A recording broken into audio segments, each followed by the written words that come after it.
নমস্কার, আমি প্রবীর।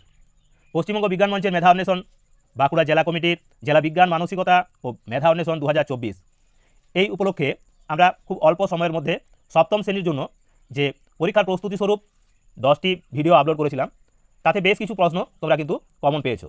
যদিও আমরা পঞ্চম শ্রেণীর জন্য যে প্রস্তুতি শুরু করেছিলাম সেখানে তাদেরকে আমরা 27টি পর্ব তুলে ধরেছিলাম এবং 27টি পর্ব থেকে প্রত্যেকটি প্রশ্নের কিন্তু তারা কমন পেয়েছে।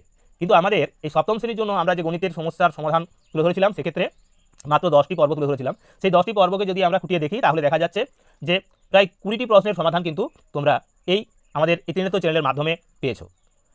আশা করব আগামী বছর এরকমভাবেই ষষ্ঠ শ্রেণীর, পঞ্চম শ্রেণীর, সপ্তম শ্রেণীর, অষ্টম শ্রেণীর পর্যন্ত আমরা তোমাদেরকে সমস্ত প্রশ্নের সমাধান এইভাবেই তুলে ধরতে পারবো এবং আগের থেকে আমরা প্রস্তুতি নিতেও পারবো। যেহেতু আমরা ইউটিউব চ্যানেল সম্পর্কে ততখানি বিজ্ঞ নই বা ইউটিউব চালানো সম্পর্কেও আমি ততটা সড়গড় নই, সেই কারণে এবং তোমাদের প্রত্যাশা সেই অর্থে আমি পূরণে অপারগ ছিলাম।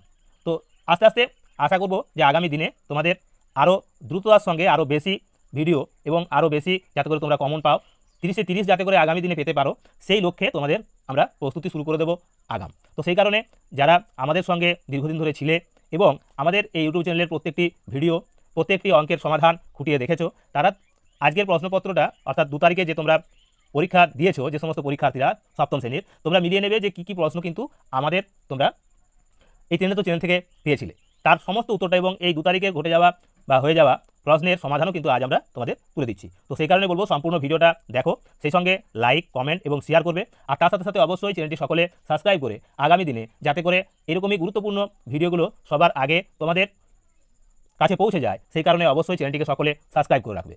আগামী দিনে এই চ্যানেলের মাধ্যমে আমরা এবছরের জন্য মূলত ষষ্ঠ শ্রেণীর এবং পঞ্চম শ্রেণীর বার্ষিক যে পরীক্ষা তার প্রস্তুতি আগামী সপ্তাহ থেকেই শুরু করে দেব। তো সেই কারণে সকলে আমাদের এই ত্রিনেত্র চ্যানেলের দিকে লক্ষ্য রাখবে। আশা করব প্রত্যেকেই কিন্তু তোমাদের ভিডিওগুলো তোমরা পেয়ে যাবে, অর্থাৎ তোমাদের প্রস্তুতি এখান থেকে কিন্তু শুরু হয়ে যাবে। তো চলো আজ আমরা তোমাদের তুলে ধরছি 3 তারিখ, এই 2 তারিখ যে সমস্ত প্রশ্নগুলি এসেছিল তার সমাধান, এবং তোমরা তার সঙ্গে মিলিয়ে নেবে যে আমাদের ত্রিনেত্র চ্যানেল থেকে আমরা কোন কোন প্রশ্নের সমাধান তোমাদের তুলে দিয়েছিলাম। তো দেখো প্রথম প্রশ্নে বলা রয়েছে 32, 36, 40 এর সাধারণ গুণনীয়কটি কি? এর সাধারণ গুণনীয়ক হবে 4। এই প্রশ্নের সমাধান কিন্তু আমরা আমাদের ত্রিনেত্র চ্যানেলের মাধ্যমে তোমাদের তুলে দিয়েছিলাম। আবার দেখো ক্ষয়ের দাগের প্রশ্নে বলা ছিল কি না 3 জন লোক 3 দিনে একটি কাজ করতে পারে, একজন লোক ওই কাজ কত দিনে করবে? উত্তর হবে কত না 1-এর 9, 1-এর 9 দিনে করবে। এই প্রশ্নটিরও কিন্তু সমাধান আমরা আমাদের ত্রিনেত্র চ্যানেলের মাধ্যমে তুলে দিয়েছিলাম। তারপরে ছিল দেখো কোনো সুদের হার সর্বাধিক হবে যদি, কি বলেছে না এখানে বলেছে বার্ষিক সুদের হার 10%, 10 টাকা মাসিক সুদ 1 টাকা, নাকি টাকা প্রতি দৈনিক সুদ 1 টাকা, না জমা টাকার উপর সুদ সহ 6 বছরে দ্বিগুণ। এখানে উত্তর হবে টাকা প্রতি দৈনিক সুদ 1 টাকা। যদিও এই প্রশ্নটির সমাধান কিন্তু আমরা সেই সময় তোমাদের তুলে দিতে পারিনি, আমাদের স্বল্প সময়ে তোমাদের সমাধান করে দেওয়ার কারণে এই প্রশ্নগুলো সমাধান কিন্তু করা হয়নি। তারপরে ঘয়ের দাগের প্রশ্ন ছিল কোন সংখ্যার বর্গের বর্গ 256? উত্তর হবে 4। এই প্রশ্নটিরও সমাধান কিন্তু আমরা আমাদের ত্রিনেত্র চ্যানেলের মাধ্যমে তোমাদের তুলে দিয়েছিলাম। তারপরে দেখো ছিল উমর দাগের প্রশ্ন, এখানে ছিল কি না এখানে ছিল x⁻ 10 × x⁻−10 সমান কত?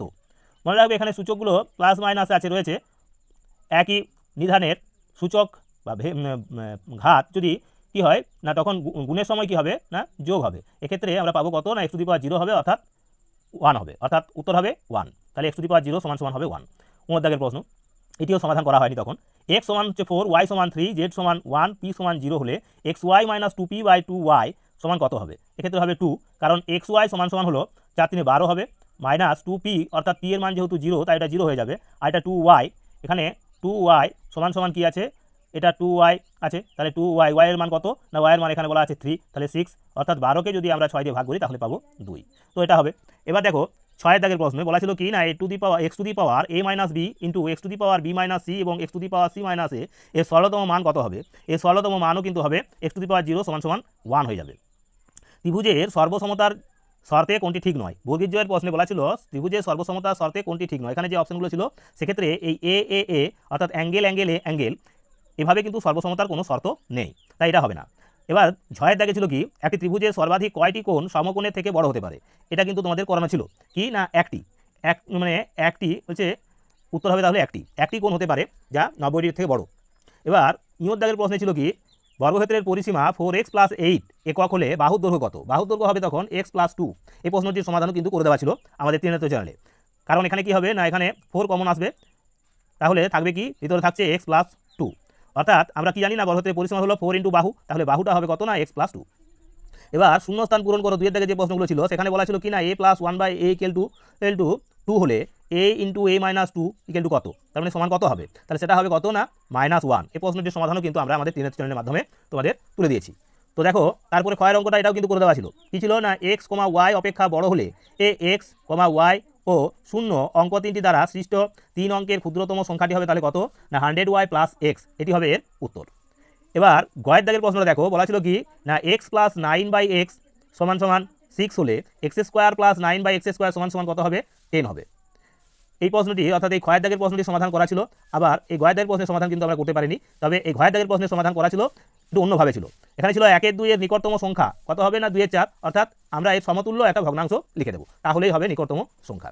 এবার দেখো পরবর্তী প্রশ্ন, সেই প্রশ্নের সমাধানগুলো আমরা তোমাদের তুলে দিয়েছি।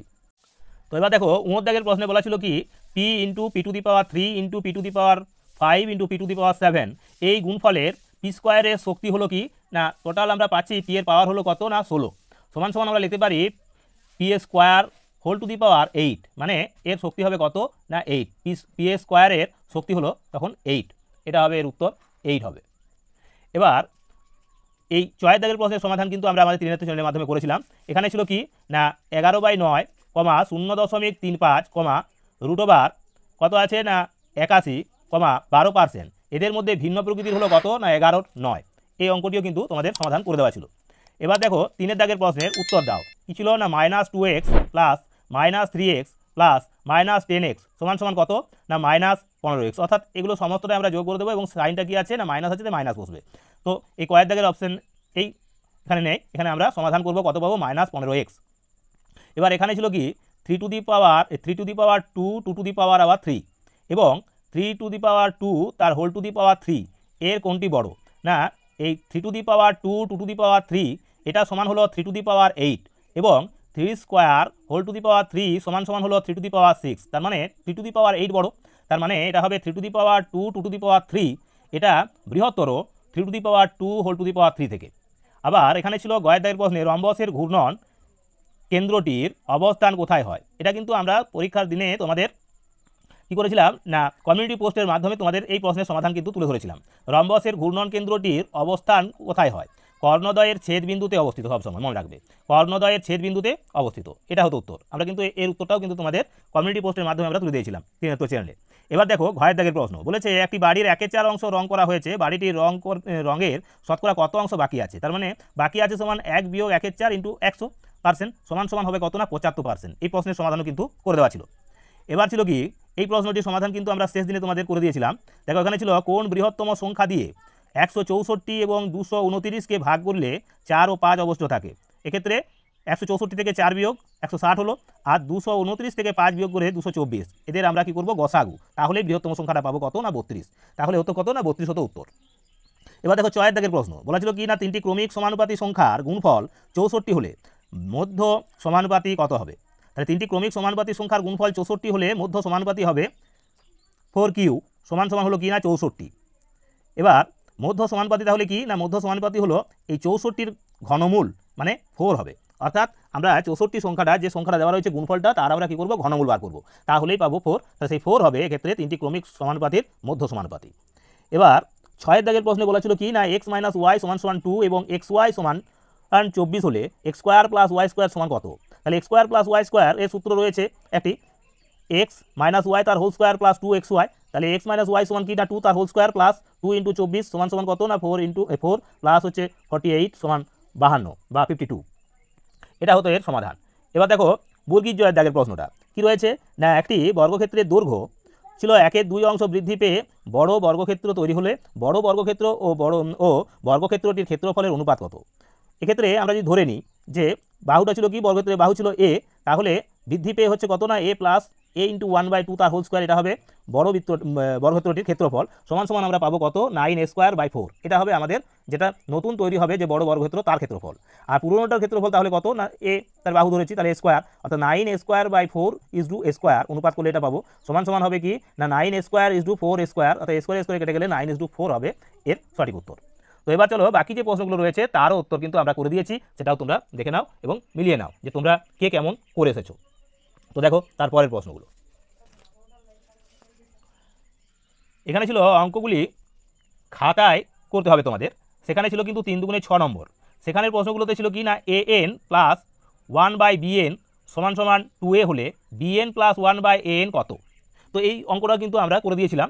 তো কি হবে না an প্লাস 1/bn সমান 2a হলে আমরা কি করব না an plus 1/bn into ba আবার 2a ইন্টু ba, অর্থাৎ উভয় পক্ষে আমরা এই ba কে গুণ করলাম। তাহলে কি হচ্ছে না ba অর্থাৎ এক্ষেত্রে a কেটে যাচ্ছে থাকছে কি না bn প্লাস এক্ষেত্রে ba কেটে যাচ্ছে থাকছে কি না 1/an, তাহলে সমান সমান কি হচ্ছে না এখানে আবার a কেটে যাচ্ছে তাহলে থাকছে 2b, অর্থাৎ আমাদের চাওয়া হয়েছিল bn প্লাস 1/an সমান কত, তাহলে bn প্লাস 1/an সমান সমান হবে 2b। এবার দেখো ক্ষয়ের দাগের প্রশ্নের সমাধান, এটিরও কিন্তু সমাধান আমরা আমাদের ত্রিনেত্র চ্যানেলের মাধ্যমে তোমাদের তুলে দিয়েছিলাম। কি ছিল না a² প্লাস b² সমান 7ab হলে প্রমাণ করো যে a²/b² প্লাস b²/a² সমান 47। এখানে বামপক্ষ হয়েছিল তাহলে কি না a²/b² প্লাস b²/a² সমান সমান আমরা লিখতে পারি a/b তার হোল স্কোয়ার প্লাস b/a তার হোল স্কোয়ার। এবার এটাকে আমরা যদি x plus a² plus y² এর সূত্রে ভাঙি তাহলে পাচ্ছি ab প্লাস ba তার whole square minus 2 into ab into ba, এখানে a কাটা গেছে b কাটা গেছে, অর্থাৎ a² plus b² by ab তার হোল স্কোয়ার মাইনাস 2 সমান সমান কি না a² প্লাস b² সমান সমান ছিল কি 7ab, তাই 7ab বসিয়ে দিয়েছি বাই ab কাটাকুটি করা যাচ্ছে এবং তার হোল স্কোয়ার দিলাম, তার মানে কত পাচ্ছি 7² মাইনাস 2 সমান সমান হলো 49 থেকে 2 বাদ গেলে 47, মানে সমান পেলাম আমরা ডান পক্ষ, তাহলে এটা প্রমাণিত, অর্থাৎ বাম পক্ষ সমান সমান ডান পক্ষ। এবার আমাদের একদম শেষ যে অঙ্কটি ছিল সেটি ছিল কি না একটি পরিমিতির অঙ্ক। সেখানে বলা ছিল একটি আয়তক্ষেত্র ও একটি বর্গক্ষেত্র দুটিরই পরিসীমা 16 মিটার, আয়তক্ষেত্রটির দৈর্ঘ্য হলো প্রস্থের 3 গুণ, কোনটির ক্ষেত্রফল বেশি। তাহলে সেক্ষেত্রে আয়তক্ষেত্রটির প্রস্থ গুণ 3 সমান সমান হবে দৈর্ঘ্য। আমরা কি জানি না 2 গুণ দৈর্ঘ্য যোগ প্রস্থ সমান সমান হলো কি না পরিসীমা, পরিসীমা দেওয়া ছিল এখানে 16 তাই 16 লিখেছি। তাহলে এখানে দৈর্ঘ্য সমান কি আবার না প্রস্থ গুণ 3, 3 গুণ প্রস্থ যোগ প্রস্থ সমান সমান হলো তাহলে 8, 2 দিয়ে ভাগ গেল 16কে 8 পেলাম। তাহলে 4 গুণ প্রস্থ সমান সমান 8, তাহলে প্রস্থ সমান কত হলো 4 দিয়ে ভাগ করলে 8কে 2, অর্থাৎ দৈর্ঘ্য সমান 2 গুণ 3 সমান 6, অর্থাৎ দৈর্ঘ্য পেলাম আমরা 6 আর প্রস্থ পেলাম 2। আবার অন্যদিকে বলা ছিল কি না যেহেতু বলা ছিল যে বর্গক্ষেত্রটাও পরিসীমা সমান আয়তক্ষেত্রের, তাহলে বর্গক্ষেত্রের বাহু কি হবে না 16কে তখন আমরা 4 দিয়ে ভাগ করবো, কারণ আমরা জানি বর্গক্ষেত্রের পরিসীমা সমান হলো 4 ইন্টু বাহু। তাহলে সেই 4 দিয়ে ভাগ করে দিচ্ছি, 4 দিয়ে ভাগ করলে পাবো 4 মিটার, তাহলে বর্গক্ষেত্রে বাহু পেয়েছি 4 মিটার আর আয়তক্ষেত্রের দৈর্ঘ্য পেলাম 6, প্রস্থ পেলাম 2, তাহলে আয়তক্ষেত্রের ক্ষেত্রফল হলো 6 গুণ 2 সমান সমান 12 বর্গমিটার আর বর্গক্ষেত্রের ক্ষেত্রফল হলো 4 স্কোয়ার সমান সমান 16 বর্গমিটার। তাহলে বর্গক্ষেত্রের ক্ষেত্রফল বেশি, কারণ এটা হলো 16 বর্গমিটার আর এটা ছিল 12 বর্গমিটার। তাহলে এই ছিল 30 নম্বরের প্রশ্ন, যেখানে তোমরা আমাদের 10টি ভিডিওর মধ্য দিয়ে আমরা যে সমস্ত অঙ্কগুলি সমাধান করতে পেরেছিলাম তা তোমাদেরকে বললাম, তোমরা মিলিয়ে নেবে যে আমরা ওই অল্প সময়ের মধ্যে আমরা 7 দিনের মধ্যে কিন্তু তোমাদেরকে যে সমস্ত ভিডিওগুলো আপলোড করে দিয়েছি তার মধ্যে থেকে কিন্তু 20টি প্রশ্ন কিন্তু সমাধান তোমরা পেয়েছো। তো সেই কারণে বলবো যে এইরকমই গুরুত্বপূর্ণ ভিডিও কিন্তু আমাদের এই ত্রিনেত্র চ্যানেলের মাধ্যমে আগামী দিনেও কিন্তু তোমরা পাবে, অর্থাৎ এইভাবেই আমরা 5ম শ্রেণীর 6ষ্ঠ শ্রেণীর 7ম শ্রেণীর 8ম শ্রেণীর পর্যন্ত আগামী বছর তোমাদের এই পশ্চিমবঙ্গ বিজ্ঞান মঞ্চের মেধা অন্বেষণ বা নিখিলবঙ্গ বা ট্যালেন্ট সার্চ যে সমস্ত পরীক্ষাগুলো রয়েছে প্রতিযোগিতামূলক পরীক্ষা তার প্রস্তুতি কিন্তু আমরা আগাম শুরু করে দেবো। তো সেই কারণে বলবো অবশ্যই প্রত্যেকে আমাদের চ্যানেলটিকে সাবস্ক্রাইব করবে, লাইক কমেন্ট শেয়ার করবে এবং অন্যান্য বন্ধুবান্ধবদের সঙ্গে এই বিষয়ে আলোচনা করে যাতে করে এই চ্যানেলটিকে আরও এগিয়ে দেওয়া যায় তার জন্য তোমরা তোমাদের বন্ধুবান্ধবদের সঙ্গে আলোচনার মধ্য দিয়ে তার ভালো দিক বিচার বিশ্লেষণ করে অবশ্যই কমেন্ট বক্সে আমাদের লিখে জানাবে, কারণ আমরা এই ইউটিউব সম্পর্কে খুবই অজ্ঞ এক প্রকার, মানে সে সম্পর্কে আমাদের কোনো রকম ধ্যান ধারণা নেই, আমাদের কোনো রকমই এই সম্পর্কে কোনো মানে সঠিক ধারণা নেই, সেই কারণে আমরা সঠিক সময়ে সঠিকভাবে তোমাদের ভিডিওগুলো দিতেও পারিনি। তো সেই কারণে আমাদের এই অক্ষমতা মেনে নিয়ে আগামী দিনে যাতে করে আমরা আরও তোমাদেরকে এরকমই গুরুত্বপূর্ণ ভিডিওগুলো তুলে ধরতে পারি সেই জন্য সকলে পাশে থাকবে এই আশা আকাঙ্ক্ষা রেখে আবারও সকলকে আন্তরিক শুভেচ্ছা অভিনন্দন জানিয়ে আজকের মতো আমাদের ভিডিওটি শেষ করছি। নমস্কার।